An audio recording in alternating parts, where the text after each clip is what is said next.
These are basically performance parameters like gain, directivity, effective area, etc., that we should be quite comfortable with when talking about antennas. As I've been explaining again and again, Poynting vector is the power flow per unit area. That means power density in any given direction. It's a vector. Its magnitude is the density value. Okay. Another related term that I coined last time was radiation intensity, which was total power radiated per unit solid angle in a given direction. Solid angle is the 3D extension of the conventional angle concept. It is the angle subtended by an object on the origin of the coordinate system. If that object has a surface area of capital A and the center of the object is small r away from the origin, then capital A divided by small r square is the solid angle. It is measured in steradians, STERADIANS. In some books, they say sterradians, STERRADIANS. I don't know which one is the right one, but anyway, it's SR. That's the unit. The solid angle subtended by a sphere on the origin, assuming that sphere is concentrated on the origin, is 4 pi steradians. Okay, now Poynting vector we already know a lot about, so I'm not going to talk too much about it. We showed last time that Poynting vector is related to the magnitude of the radiated electric field by this equation, equation 2. And ideally there should have been 2 in the denominator of equation 2, but we are assuming RMS value of E, so that 2 goes away. And equation 1 is well known for all antennas we have looked at so far as the far field goes. Okay. The equations 1 and 2 are talking about magnitudes. No directions are involved in these equations. This is the solid angle concept once again in front of you. If you have an area dA, then that divided by the distance square is the solid angle subtended by that area on the origin. And power radiated per unit solid angle is known as radiation intensity. Yeah, here it is. It's better to go through it once again. The radiation intensity notation in the book that we are following is capital Phi. In many other books I have seen they use capital U. Okay, so I think that should be fine. It's very easy to figure out equation 4 based on the very definition of radiation intensity. Okay. And equation 5 also is something that we figured out last time. Basically, magnitude of radiated electric field is related to the radiation intensity by this equation, where the magnitude of radiated electric field is measured in RMS value or effective value. Total radiated power is written by equation 6. It's a symbolic equation. We will try to implement it later for actual cases. It is the total integration of capital Phi. I mean, it's the integration of capital Phi over the total solid angle, whatever it entails. Okay, so it's not single integral; it may be double integral, quite possible. Average power radiated per unit solid angle is simply total power radiated divided by 4 pi, because 4 pi is the total solid angle subtended by a sphere. And the ratio of the actual radiation intensity in a theta phi direction to the average radiation intensity is known as the directional gain. Small g with a suffix of small d.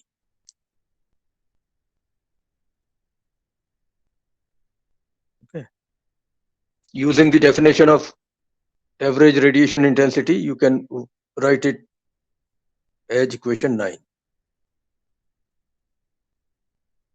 or equation 10 if you want, because WR is given by equation 6. These are all basically games we are playing with equations, same equations being stated in so many different ways.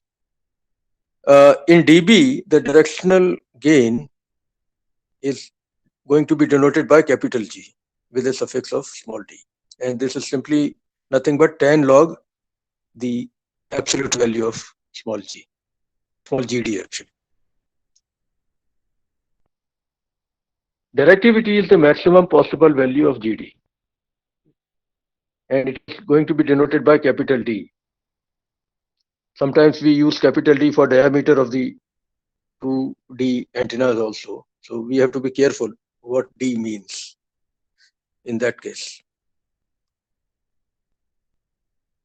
Power gain is where instead of total radiated power, we use input power, WT, to the antenna.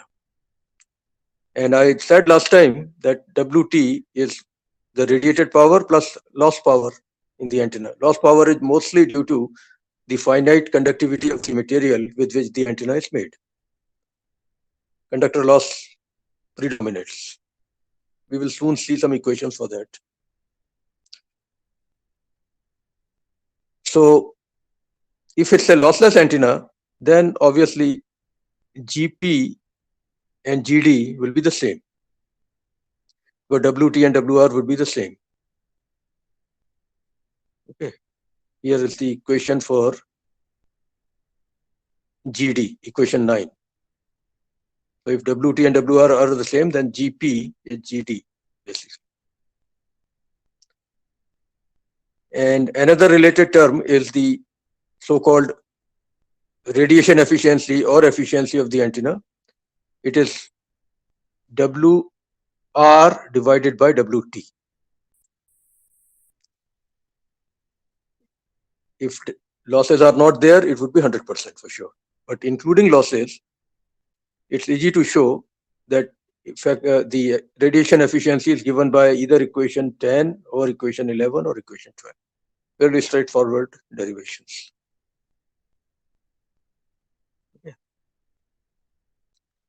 Yeah, this is what I was telling you just now, that for low loss or lossless antennas, GD and GP are essentially the same.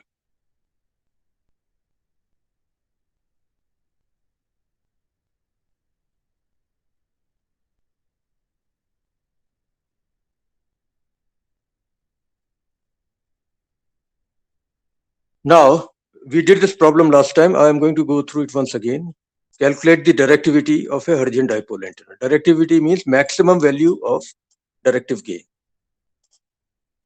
Using well-known equations for Hertzian dipoles far field, we write the value of E effective, which is what we are actually denoting by E in the equations given in the beginning of this document. So I take that E effective and I use the formula for radiation resistance to write the total power radiated by equation 2. Okay. And then what I do is I eliminate I effective from equations 1 and 2.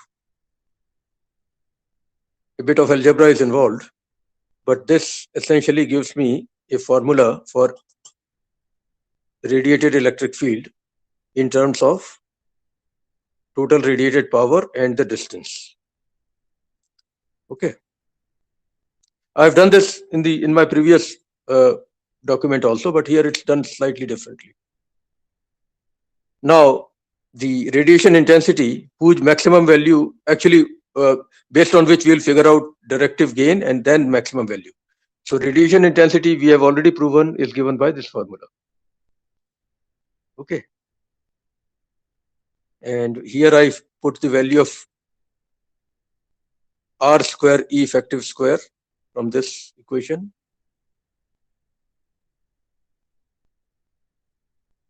and I simplify. So I get phi theta phi, that is radiation intensity in any theta phi direction, as this equation.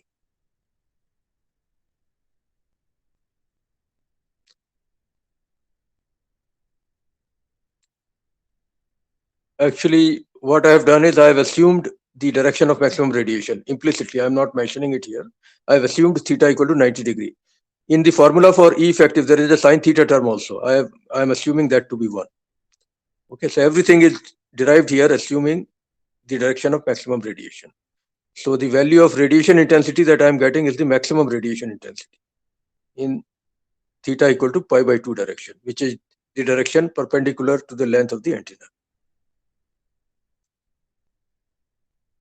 That's why theta is away now. So the value of maximum radiation intensity turns out to be 3 divided by 8 pi multiplied by WR. And average radiation intensity is WR by 4 pi. So divide the two to get the maximum value of GD, which is the directivity that you are looking for. I should have been little careful. Instead of small GD, I should have called it capital D, which is the maximum value of GD.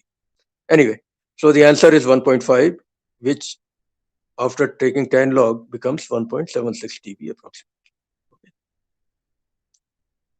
Repetition of the same problem for lambda by 2 dipole is also possible.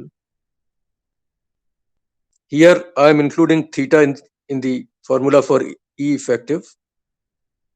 And I know that radiation resistance for a lambda by 2 dipole is about 73 ohm. So using that, I write equation 2. Then I eliminate I effective from equations 1 and 2. And I get E effective in terms of WR and theta. Then I calculate the radiation intensity in any theta phi direction. There's a bit of mistake. It should be theta phi. It's not theta theta, unfortunately. There's a typo here. Okay.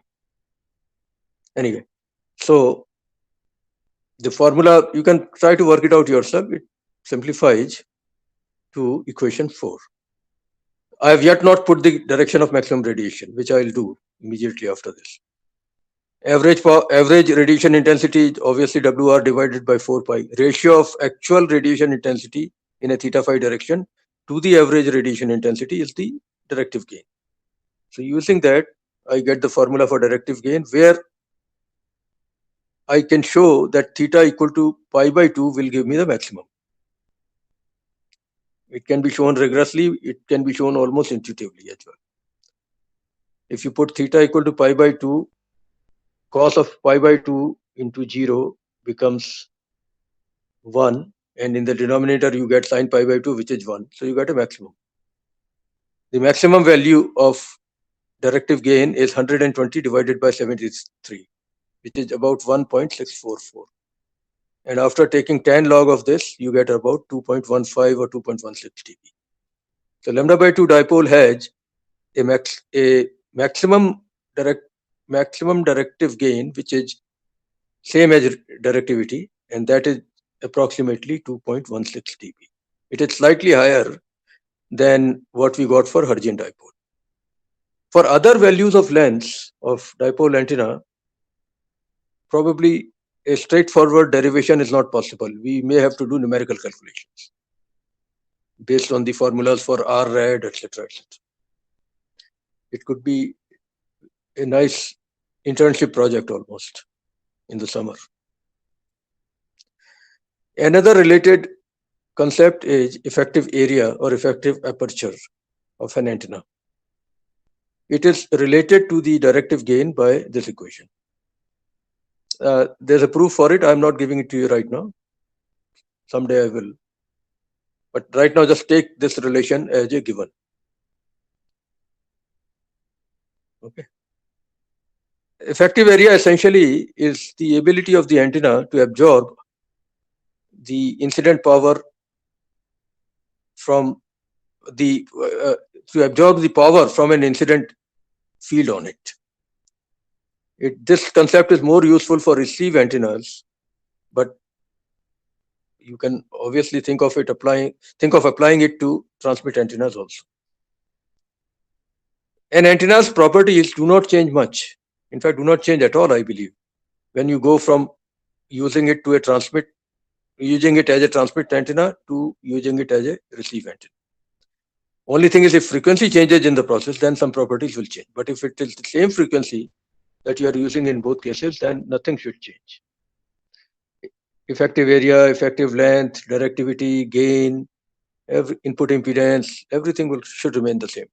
This is called theorem of reciprocity.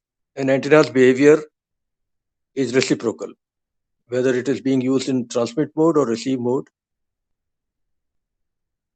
It should perform identically, as long as the operating conditions are the same in both cases. Okay, so yeah, this is the way we try to interpret the effective area in case of a receive mode antenna. If the total received power is WR watts and S is the magnitude of the pointing vector of the EM wave falling on the antenna, then the ratio of WR and S gives you an area in meter square. That hypothetical value is known as the effective area or effective aperture of the antenna. It is the ability of the antenna to capture power from an incident wave that is being represented by this parameter. And we assume perfect polarization alignment. The polarization of the incident wave and the polarization for which the antenna has been designed are supposed to be the same. Then this definition applies fully. Otherwise, the polarization misalignment factor may have to be brought in. Lot of antenna practice depends on not only theory, but also on what we have learned empirically or semi-empirically in practice. As we progress more and more in this course, you will see a lot of empiricism coming in, not unsubstantiated by theory, of course. There will be solid background behind it. Okay. Don't expect that we'll be able to solve Maxwell's equations for all kind of practical antennas perfectly. No, we will not be able to, but we will approximately be able to do that. And usually people have done the work for you and they have given you the final formulas that you need to move forward. For dipoles, I went through rigorous analysis because that is the bottom line. You should definitely be able to do that all the time. But for other antennas, maybe I will not solve each and every field component in detail. I'll instead tell you what is important and what is the approximate formula for it.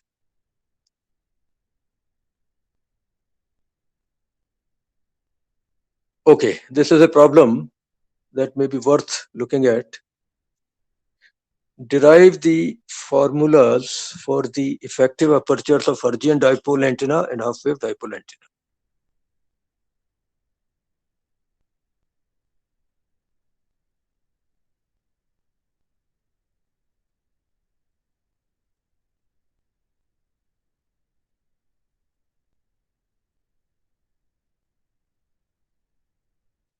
Simple enough. Effective aperture is related to GD by this equation. And for Hertzian dipole antenna and as well as for half-wave dipole antenna, you know GD, at least the maximum value of GD. That's for sure. So when they say effective aperture, you assume that they are asking for maximum effective aperture. That means you use directivity instead of GD. So for a Hertzian dipole, the directivity is 3 divided by 2, that is 1.5. So you use this formula, which is equation 1, and put 1.5 instead of GD to get the maximum effective area of a Hertzian dipole in terms of lambda. That's the answer.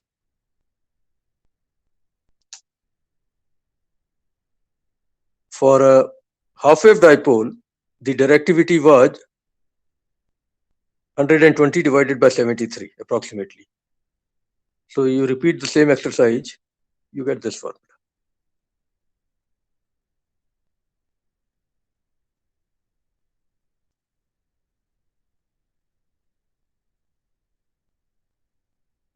Okay. For any antenna other than these two, if you are given the directivity, you should be able to write the effective area straight away using equation 1. If frequency is given, you calculate lambda, assuming air medium, and plug in that value also. So you will get the answer, the numerical answer in meter square.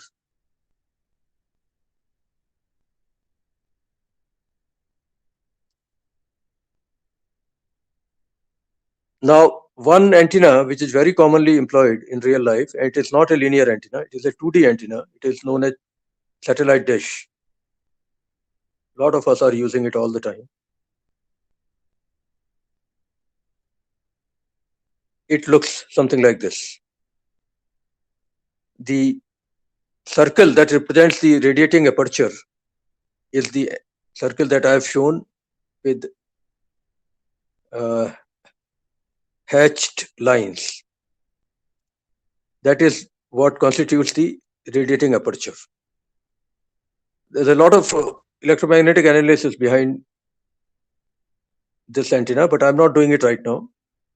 Right now, just take it from me that the diameter of that hypothetical circle, which represents the radiating aperture, if it is known to us, and let's call it small d, so that we don't get confused with directivity, capital D, then the physical area of that radiating aperture will be pi by 4 multiplied by small d square, right?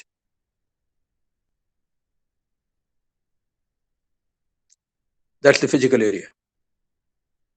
Multiplied by some empirical factor called aperture efficiency gives us the effective area of this particular antenna. Basically, physical area, because of imperfections in construction, etc., is never equal to the effective area. Ideally, you would like it to be, but in practice, it is never that way. Based on experimental measurements and also some theoretical analysis, it has been shown that for most of the practical satellite dish antennas, the correction factor, which is eta aperture, is between 0.5 and 0.7. It's a semi-empirical thing that you need to know. Depending on the quality of construction, the quality of material used, the smoothness of the surface, of etc., eta aperture, the aperture efficiency varies from 0.5 to 0.7. If nothing is given, you assume it to be 0.6, the average of the two minimum and maximum values. So, given the physical area, we should be able to write effective area for this antenna very easily. And once you know effective area of the satellite dish, using equation 1 here, you can calculate the directivity. Assume that we are talking about gain in the direction of maximum radiation.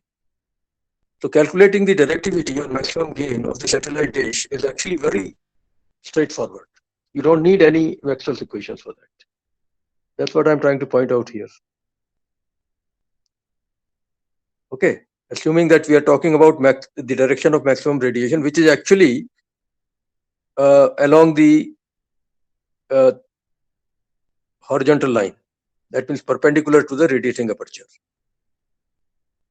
Okay, it has been shown theoretically by doing the derivations for E and H fields radiated from this antenna. So in that direction, and assuming that the losses are not that high, we can say that directive gain or power gain in the maximum direction, in the direction of maximum radiation, which is also equal to the directivity can easily be written by this simple formula: 4 pi A effective square divided by lambda square.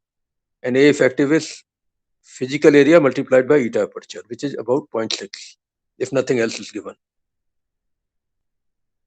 Okay. We will be using these formulas when we go towards solving some satellite communication link analysis problems.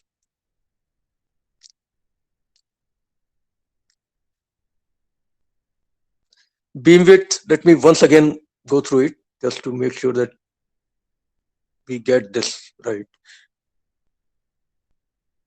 For dipole antennas, irrespective of the antenna length and assuming an electrically small cross-section of the conducting wire used to construct the dipole, the magnitude of the radiated fields, both E and H, the magnitude of the radiated fields has no phi dependence. We know that, okay?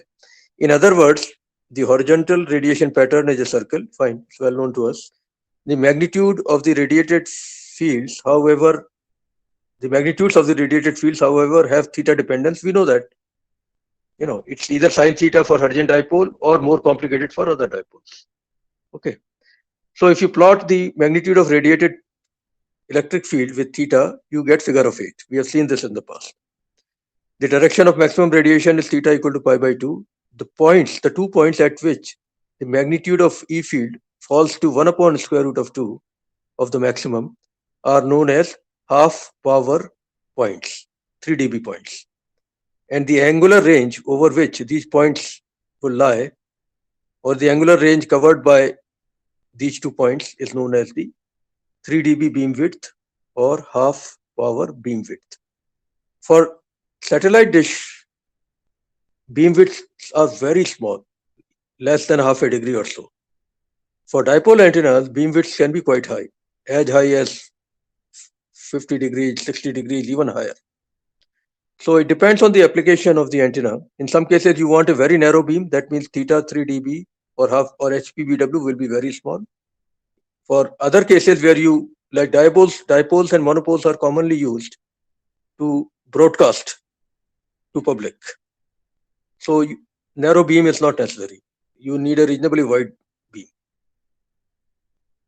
While if you are using or if you are looking for an antenna that transmits a very narrow beam from, say, ground earth station to the satellite up in the sky, you will need a very narrow beam going from the ground to the satellite. A large beam width will not be suitable. You need a very narrow beam width in that case. That is why dishes are popular for satellite applications, whereas dipole antennas and monopole antennas or thin wire antennas in general are more suited to FM broadcast radio, etc., because they have much wider beam width. An entire city, if not an entire city, at least a large part of the city can be covered by the radiation pattern of one antenna alone. Dipoles will be meaningless in case of a satellite communication system because they'll transmit all over and most of the energy will not reach the satellite at all. That will not be easy to work with. So beam width is a very important concept in the sense that it tells you how narrow the radiated beam is or how wide the radiated beam is. Half power points have been selected based on sort of empirical reasoning, saying if the power is at least half of maximum, then it is still strong enough for us to move on. Okay. Now, HPBW can be calculated for at least some of the antennas. Like this is the formal definition, first of all.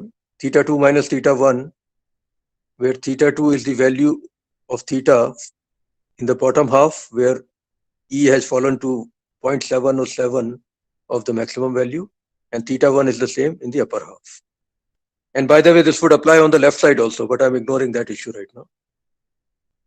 So Theta 2 minus theta 1 will have the units in degrees or radians.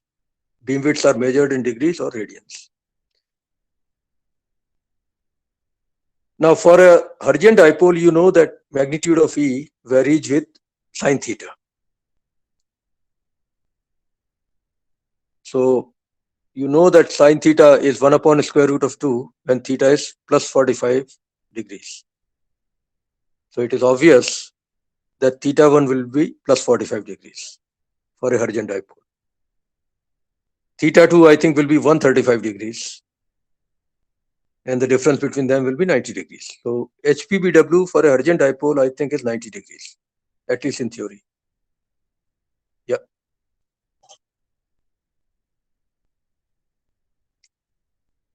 It's a very wide beam that you are getting from a Hertzian dipole. As the length of the wire antenna increases, the beam starts getting narrowed little bit, not too much, but little bit. You may not get pi by 2 beam width, you will get slightly lower, depending on how long the antenna is. But it's wide enough for most broadcast purposes. For instance, for a short dipole, it is again shown to be pi by 2. You can try proving it. For a lambda by 2 dipole, we have this formula for the magnitude of radiated electric field. We are assuming far field conditions throughout. Here, to calculate the beam width, you'll have to equate the left-hand side to k upon square root of 2, where k is supposed to be the maximum value of E field, which is obviously determined by current, frequency, etc., length also. So maximum value k divided by square root of 2, what goes on the left side of the equation that you are seeing.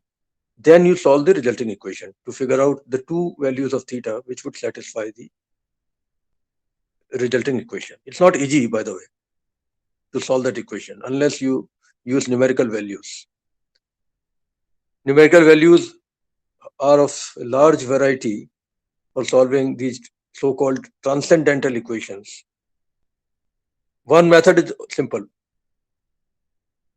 Plot left-hand side and right-hand side with theta and see at what point they become equal. Computer does it all the time. It's a blind approach. It works in many cases. But there are better approaches than that. Bisection method, Newton-Raphson method, etc., which help you in figuring out the solution of a transcendental equation much more systematically and much faster. But let me not go towards numerical techniques right now. Let me tell you that this equation has been solved, and HPBW for a lambda by 2 dipole has been shown to be, I think, about 78 degrees. If you cannot solve the equation, at least try putting the value back and see whether it makes sense or not. If not, just take the answer from me. It is supposed to be around 78 degrees. The 3 dB beam width of a lambda by 2 dipole is about 78 degrees. That's what I remember, I think. I've also verified it once. For other antennas, obviously, answers will be different.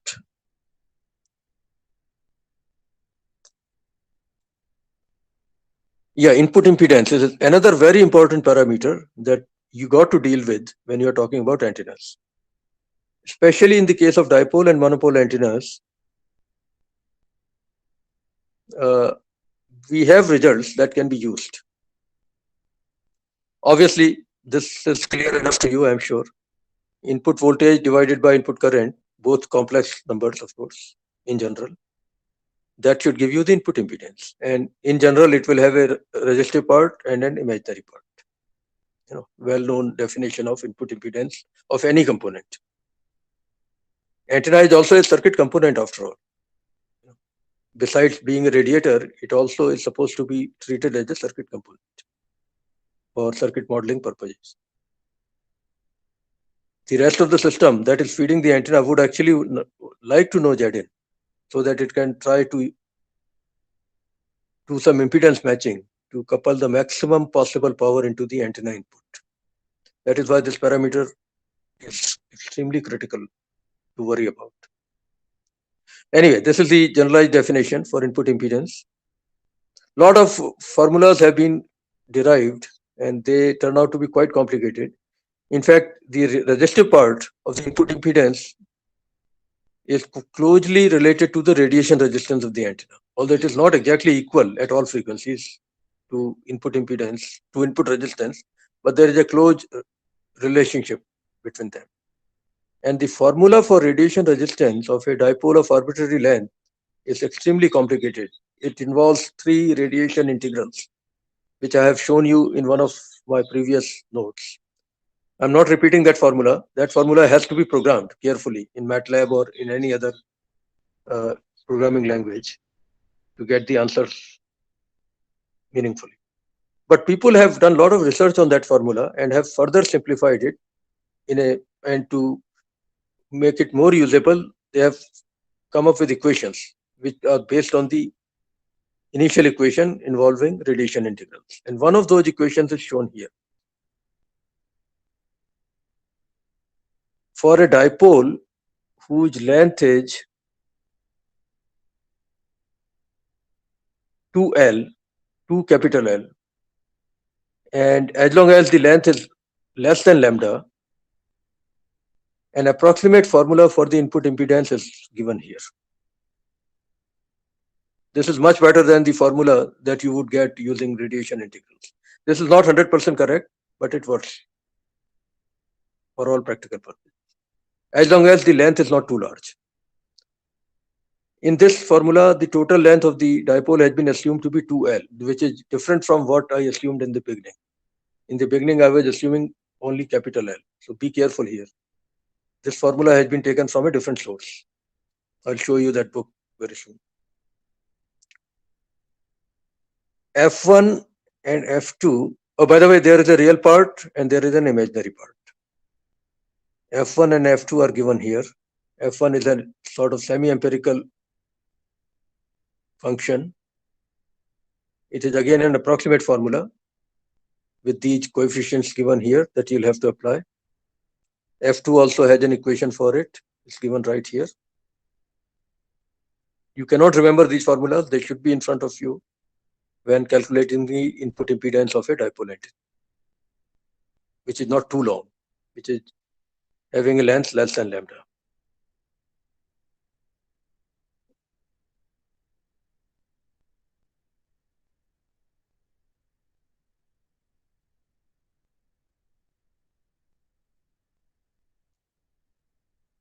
Look at the structure of the formula. The diameter of the wire has also come in.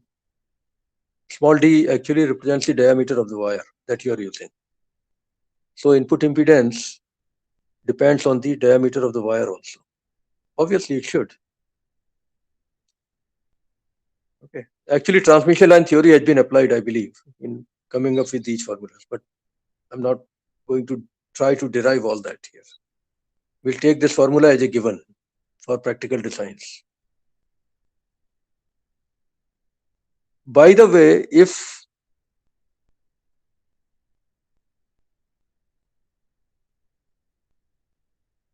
if 2L is not much longer than lambda by 2 and less than lambda, then this formula is good enough.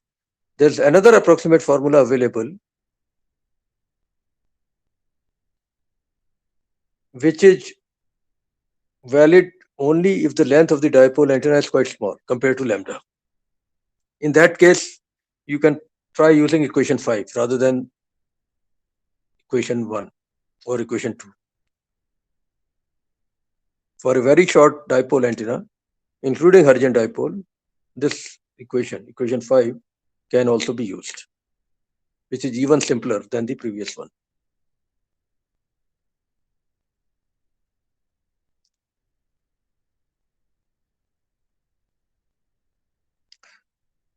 A numerical calculation example, close enough to real life. A dipole of length 2L equal to 3 centimeter and diameter small d equal to 2 millimeter, real life, is made of copper wire. That's also real life. Copper's electrical conductivity is given here.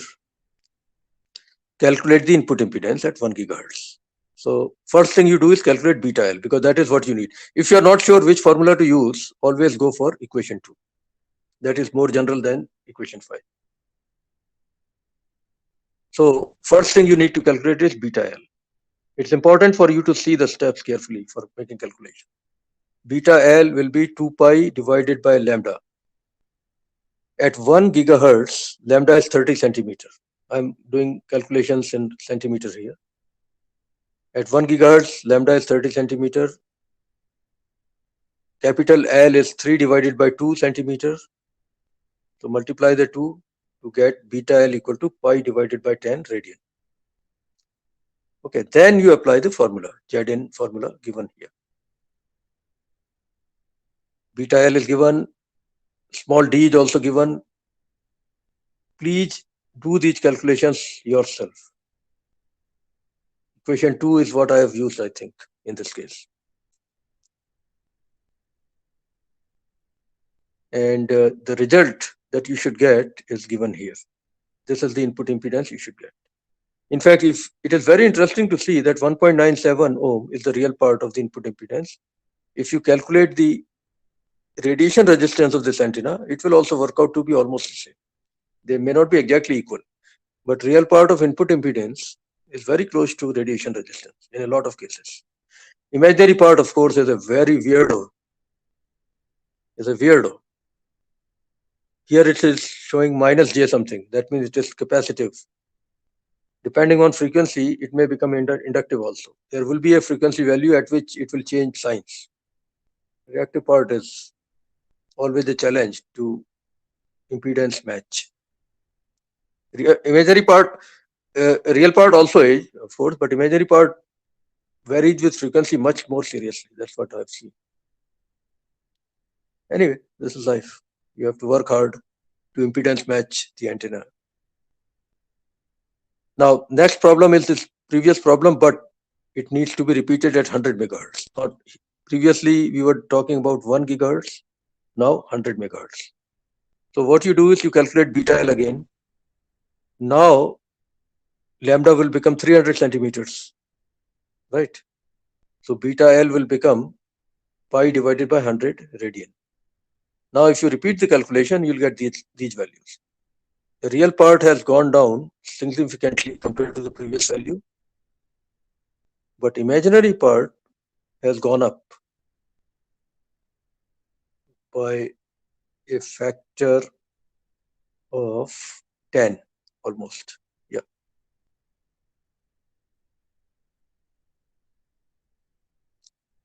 And in this case, they also want you to calculate the radiation efficiency. Remember, WR divided by WT.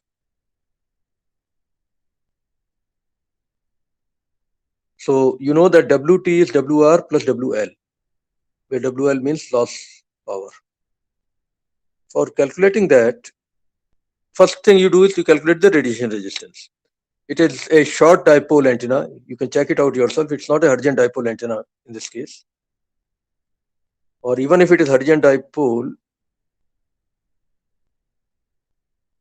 check out. I think I have picking the correct equation for radiation resistance is your choice. I think I have picked the correct equation based on L by lambda ratio. You check it out. Okay. So if I have used the correct equation for radiation resistance, I get radiation resistance of 0.01970, which is correct actually, which is the input impedance's real part almost. Now, loss resistance calculation requires a formula which I am giving you without proving it. This is the formula. 2L is the total length of the antenna divided by diameter of the antenna, square root of F mu naught divided by square root of pi sigma C. Sigma C is the conductivity of the wire, which is given to you. F is given, mu naught is 4 pi into 10 to the power minus 7 Henry per meter. Plug in all the values, you'll get R loss equal to 0.0126 ohm. Check it out, please. So once you know R loss, and you know R rad, radiation efficiency is given by this formula. I've shown it previously in a document. So radiation efficiency is around 61%. If you were to do the same calculation for the previous problem, verify it yourself, you'll find radiation efficiency to be much higher. I have not shown you the answers. I want you to try calculating radiation efficiency in problem 1 also. You should get almost 94% or 95% or so. Basically, what you'll have to do is calculate R red in problem 1, calculate R loss in problem 1, because F is different there, compared to here. And then use eta equation there. Most likely you'll get 95 or 96%. So same antenna can be very efficient at one frequency and can be very poorly efficient at another frequency. That is the central message we are getting out of these two problems. Okay.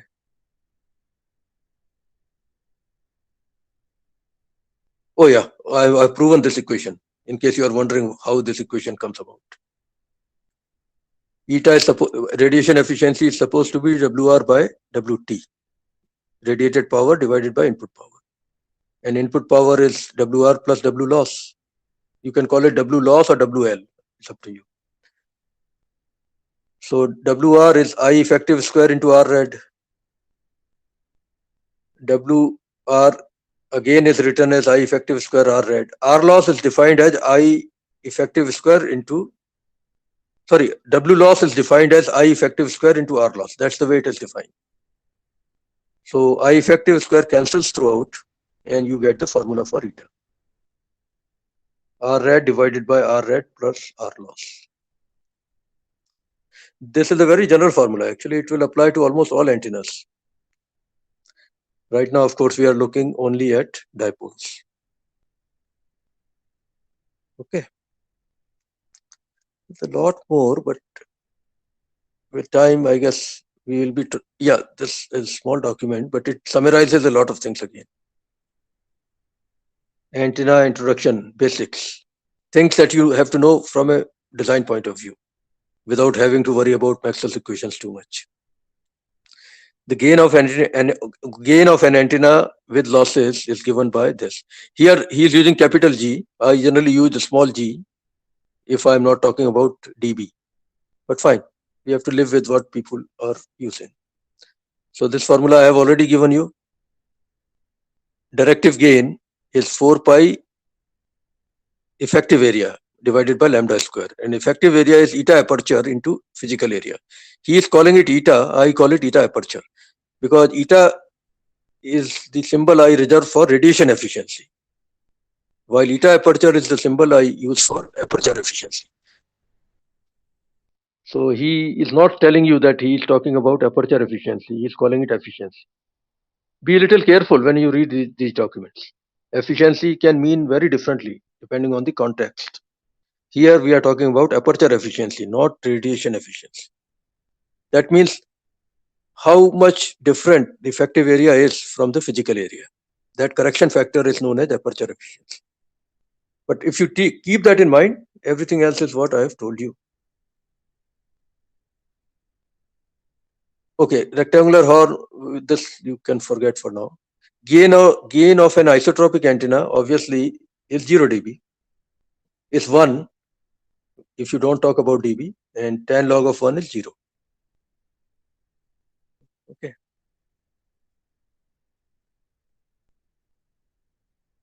Yeah, 3 dB beam width is approximately equal to the angle from the peak of the power to the first null. Okay, this I'll prove later.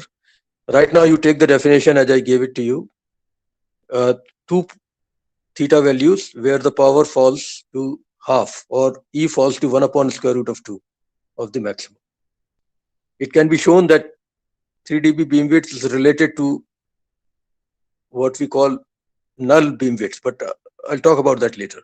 There are several ways of defining beam widths. One could be 3 dB beam width, other could be from the maximum power to 0 power. What is the angular difference? That is called first null beam width. I did not want to talk about it, but since this document is talking about it, let me just mention it. So it may be worth having this document with you for future as well. I'll be using all these formulas later. Don't worry about it right now. When we go to solve problems, we'll be looking at it carefully.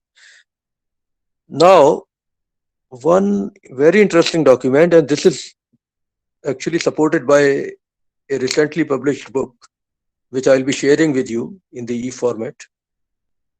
And actually, this is the book from where I've taken the input impedance formulas for dipoles that I showed today. This is from Professor Huang in Liverpool. He has written a very good book. In a few cases, I've discovered some typographical mistakes, but by and large, the book is quite good. This PPT will basically summarize what we have done so far and will also give you what matters and what probably does not matter that much when it comes to real life antennas. Lot of good antenna engineers are very uncomfortable with Maxwell's equations. Let me tell you honestly, they still are very good antenna engineers. So don't think that if you are not happy with Maxwell's equations, you can never design antennas. No, that's not true. Good antenna designs can be done without actually solving Maxwell's equations. This is a very weird statement, I know, but people have done the work for you. So as a designer, you use the work that's done by others. In industry, you don't reinvent the wheel. And simulation tools are around anyway to solve the Maxwell's equations for you for most practical cases. So you take full advantage of that also. Plus you have approximate design equations, approximate design curves, design guidelines and whatnot to help you in designing antennas. Antenna designer is terribly in short supply around the world. A good antenna designer is difficult to find nowadays. I'm telling you. You can take this field, antenna design, as a lifelong career, whether in industry or in academia, it's the same thing. You will be highly valued all over the world. And again, I said you don't have to be extremely good in Maxwell's equation. You should understand them. You should appreciate the physics involved. But every time you want to design an antenna, you don't have to solve Maxwell's equations. That is the reality. That is what this PPT actually focuses on.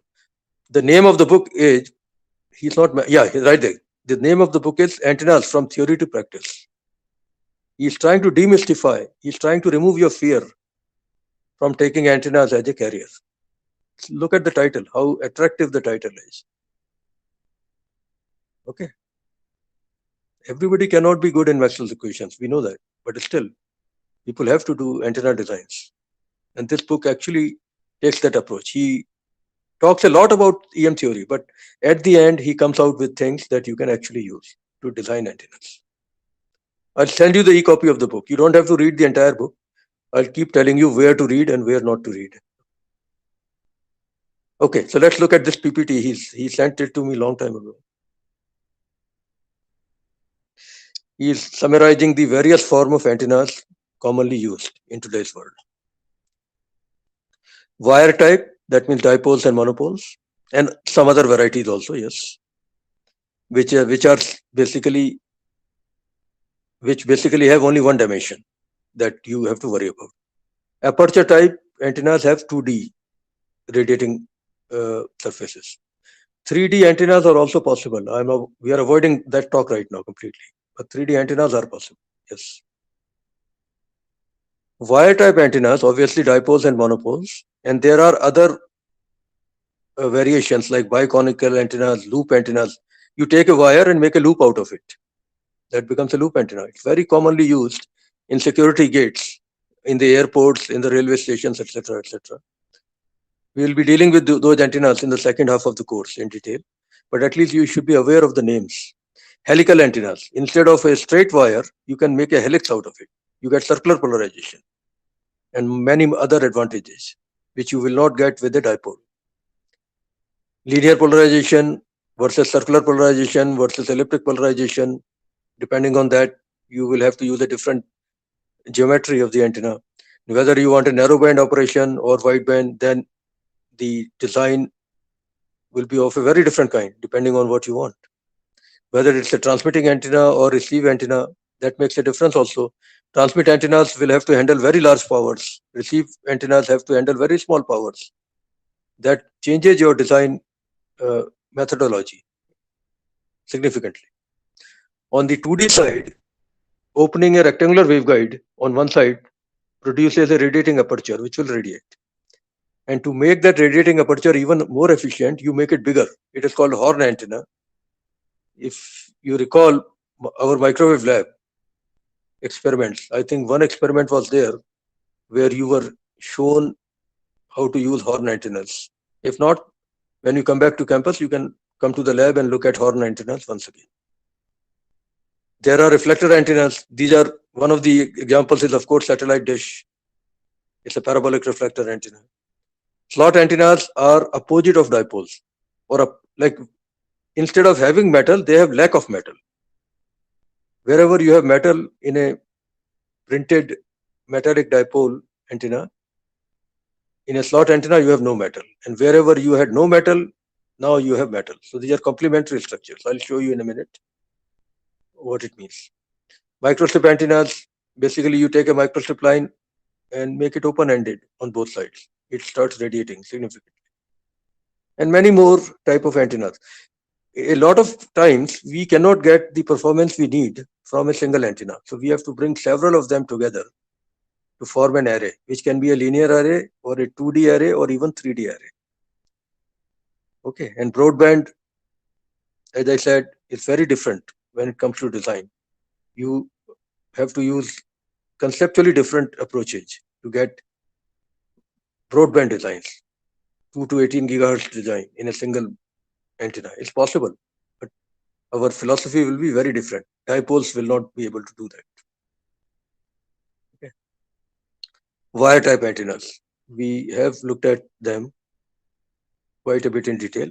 The concept is you take a 2-wire transmission line, open the right hand side wide enough, it starts radiating. You keep opening it until you get 90-degree angle on the side. You get a center fed dipole right there.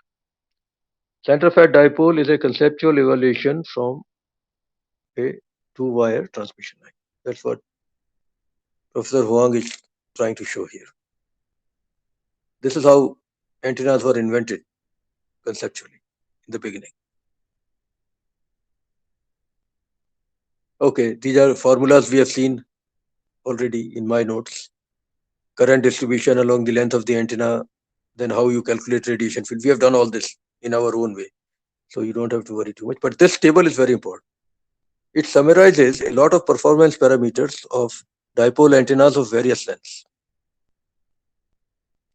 If antenna is very small, having a length of only lambda by 10, current distribution can be assumed to be almost linear on both sides. This is called short antenna. We have done that, right? If it is lambda by 2, then this is the current distribution. We have done that also. For other values of length, let's say lambda and others, the current distribution has to be of a different kind. We have the equation that will help you in predicting the current distribution. Now, for lambda by 10 case, the radiation pattern is a figure of 8. For the other cases also, it is figure of 8, but it starts getting narrowed. And actually, when length goes beyond lambda or so, you start seeing funny behavior. I have shown it to you in my own notes also, that you start seeing many directions of equal maximum and many directions of nulls also. The radiation pattern is basically very complicated in such a case. Oh, we moved forward. Let me go back. Give me 1 minute. We have gone too far in the PPT.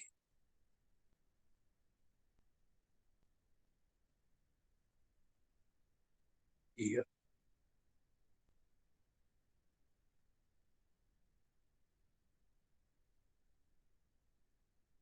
Yeah, this is the one I was looking at. Okay. So it's important to have this slide in front of you to get an overall snapshot of what is going on at length and ranges for dipole antennas. Directivity, we have proven some of these formulas already. 1.5 dB, 1.5 or 1.76 dB. By the way, when they say I, they mean in comparison with isotropic antenna. I did not use I, it is implicitly present in all my derivations. you are comparing the directivity of your antenna with that of the isotropic antenna. So dBi is probably a better nomenclature than dB. Okay. So for Hertzian dipole or short dipole, directivity is 1.5. For lambda by 2 dipole, it is 1.64. Actually, it was 1.644. 120 divided by 73. That is what we got, which is around 2.15 or 2.16 dBi. For other cases, I have not done the calculations, but somebody has, and values are given here. If the length is lambda, directivities are around 2.4. They must have done calculations. If the length is 1.5 lambda, directivity is 2.3. So it starts coming down. By continuously increasing the length of the dipole antenna, you may not be able to get continuously increasing directivity. That is what the message seems to be. Half power beamwidth I showed you. For Hertzian dipole, it is 90 degrees. They are telling you that for lambda by 2 dipole, they have done the calculation. It is around 78 degrees. My memory was correct. For other lengths also, the values are given here. 47 degrees for lambda long dipole, and for 1.5 lambda long dipole, it is not applicable. You don't know how to define 3 dB beamwidth. There are so many maxima here anyway. So you simply don't bother about that concept in this case. Out of these 4 equally strong maxima, which one do you pick? You don't know. So forget calculating HPBW in the last case. That's why he's writing not applicable, I think. Input impedance based on the formulas I showed you can be calculated also. For a Hertzian dipole, it is almost 1.97 ohm, the radiation resistance again, which is around 2 ohm. And Jx, the imaginary part of input impedance, is actually minus J something. For lambda by 2 dipole, one advantage seems to be that input impedance is almost purely real. That is why lambda by 2 dipole is very popular. It has reasonably large directivity. It has almost resistive input impedance, at least at one frequency, which is much more easy to match with compared to other cases.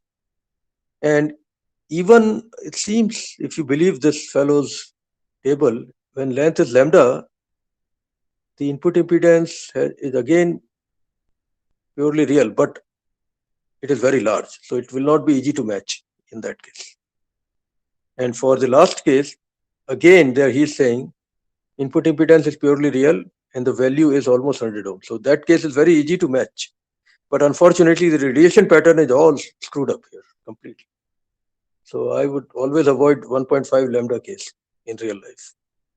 This table is very illustrative in terms of giving you what you need in trying to decide which length is better and which is not. Okay. Now, input impedance based on the formula that I gave you can be plotted with the length of the antenna divided by wavelength. And you see that there is behavior which is very close to what you see in RLC circuits.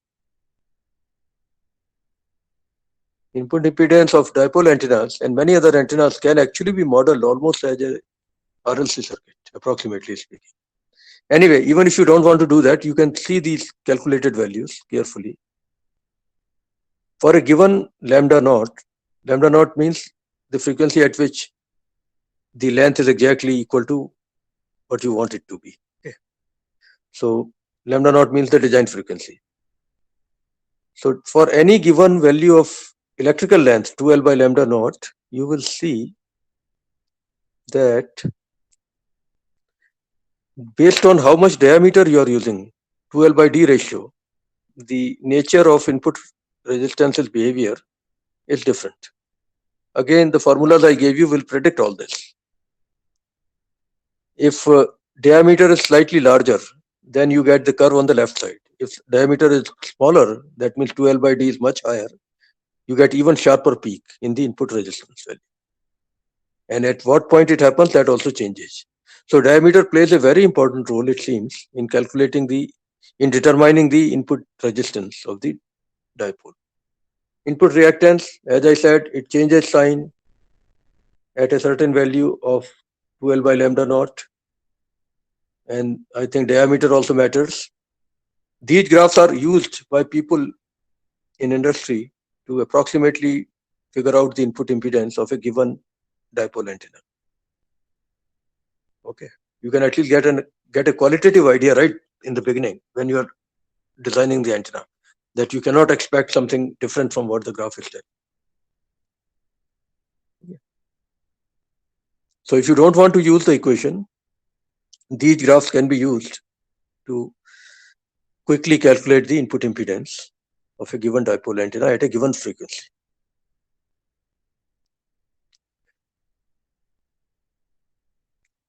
Now this formula also I have given you already for a short dipole, so nothing new here. Half wavelength dipole, this is also well known to you. Professor Huang is telling you already what you know.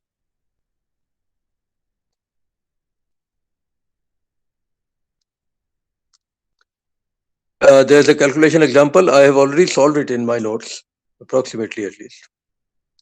This is roughly what we did in my notes. Okay.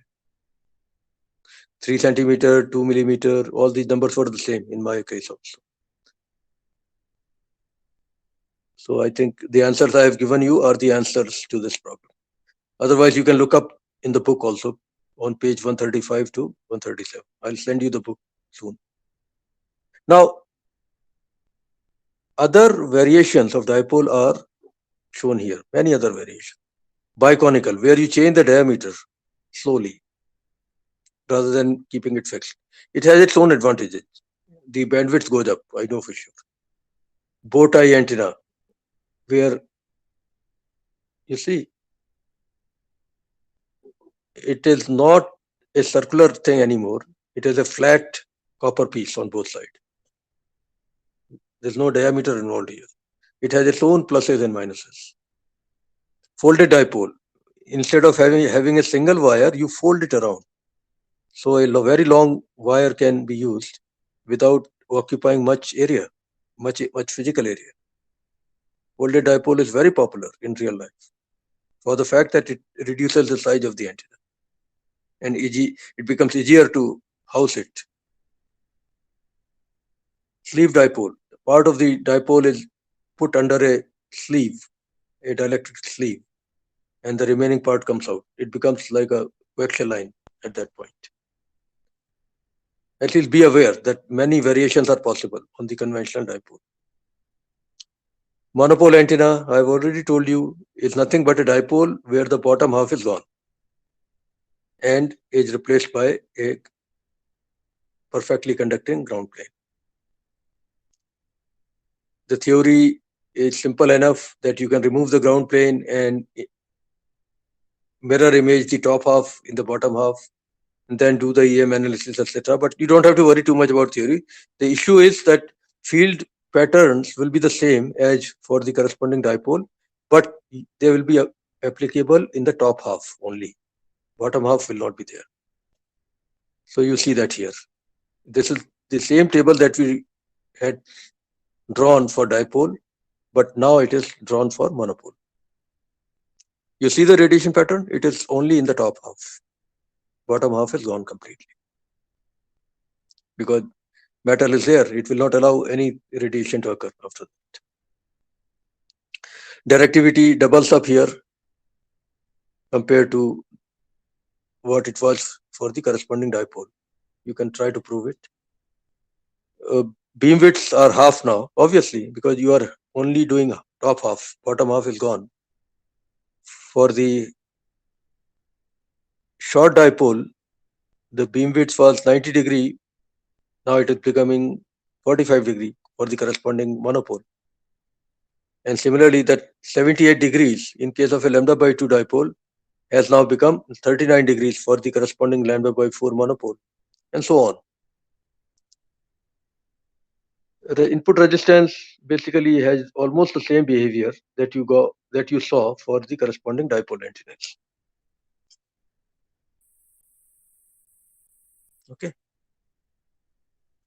Ground plane ideally should have infinite conductivity. In practice, it is never going to be that way. So the reality is that downplane disturbs the radiation pattern and makes it more zigzag in nature. Complicated theories are there to prove it, and experiments are also there to corroborate this. Actually, I think this is experimental data that we are seeing here. At least be aware that effect of ground plane is a very complicated thing. In industry, we mostly do the actual measurements. And of course, we also back it up by simulation using 3D simulation packages. One example of a monopole antenna is shown here. Nowadays, this kind of mobile phone is disappearing, but there was a time this was very common, and one monopole antenna was seen jutting out of the body. It was of the same color as the color of the actual body, but it was an antenna. The top part is a dielectric material of black color. Inside that you have conductor, and the bottom half is basically slided into the antenna, and it goes to a ground plane somewhere. So it was a monopole that they were using in those kind of mobile phones. Nowadays, in your smartphones, you don't see any antenna coming out. It is already built in. It is called PIFA, printed inverted F antenna. Someday I'll tell you more about it.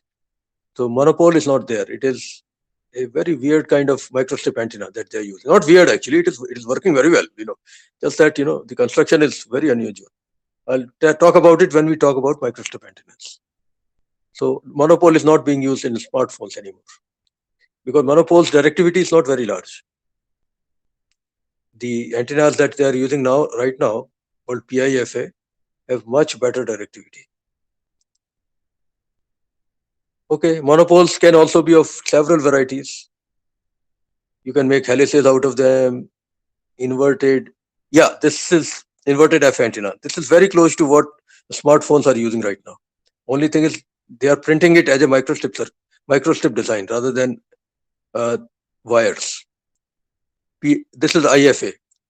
So if you print it in microstrip technology, it becomes PIFA, which is what smartphones are using right now. Okay. Some of you may be interested in doing your BTP on PIFA. Model it, maybe even study one in one of your old smartphones, take the dimensions, etc., etc. So yeah, he's showing IFA at least here. Okay. Now after this PPT becomes very different. So maybe I will not go too far. When time comes, we'll go back to the rest of the PPT. But let me at least tell you what he does after this.